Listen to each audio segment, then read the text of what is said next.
Okay, this is Mark Verlier with MK Golf. Today I'm going to do a little spining and flowing and show you what procedure we use and what I feel like is the value of it.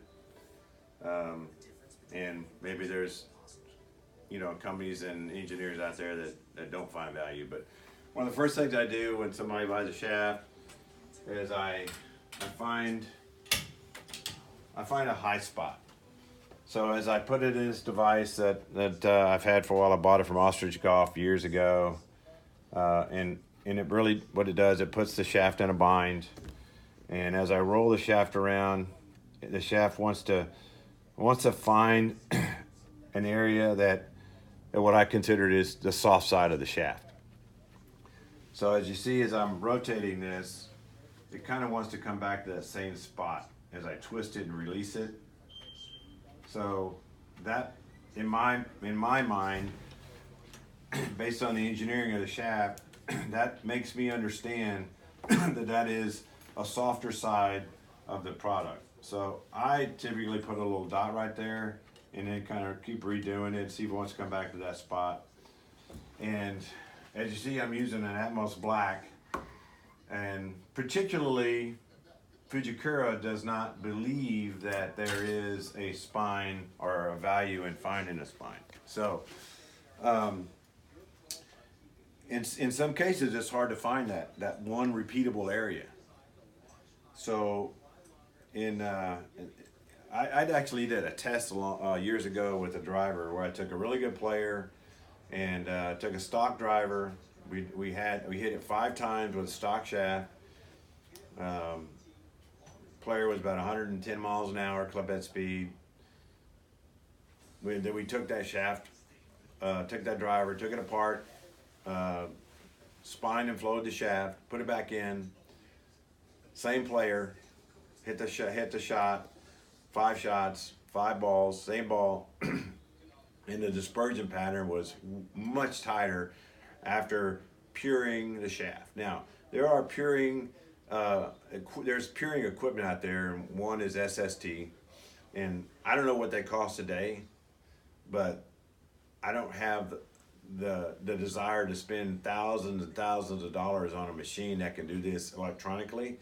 So a lot of us have found other ways to do it. So after I find that spine, what I'll do is I'll put that little mark that I've created on here with a Sharpie, and I put it in a clamp. This happens to be a CPM machine, and I'll tighten it down just a little bit.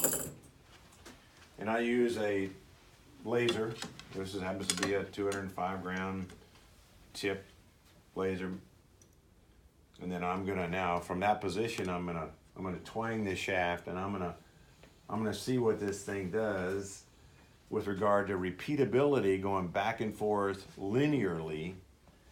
And as you can see, that shaft actually does go back and forth pretty good. So if I move it a little bit, maybe I can get it. So now you see it's starting to go in a little bit of a circle. So I'll move it back where it was. And so from my perspective, that's actually in a pretty good spot. Now, I really picked a bad shaft to do this with. I picked a really good shaft. Because if you talk to Alex D, which is a vice president of shaft design at Fujikura, as you can see, I put a mark here to show me the top of that shaft. I consider that to be the 12 o'clock position. So Alex D would say that this is a total waste of time. Maybe some club fitters would agree with that, but I spine and pure every graphite shaft that I install for my customers because I think it does help the shot pattern a little bit. Now, if you swing as slow as I swing, where you could my swing speed, check my swing speed with a sundial instead of a launch monitor, maybe that would be a waste of time. But so from here, what I do is now after I grind the tip, then this mark becomes the mark that's bilateral from the target. So as I'm going to install it in the club, this mark is going to be up.